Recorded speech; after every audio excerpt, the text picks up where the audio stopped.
والنجم إذا هوى ما ضل صاحبكم وما غوى وما ينطق عن الهوى إن هو إلا وحي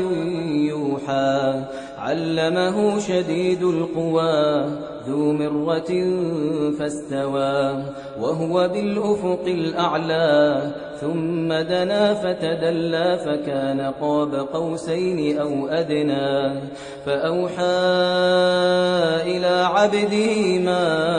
أوحى ما كذب الفؤاد ما رأى أفتمارونه على ما يرى ولقد رآه نزلة أخرى عند سدرة المنتهى عندها جنة المأوى إذ يغشى السدرة ما يغشى ما زاغ البصر وما طغى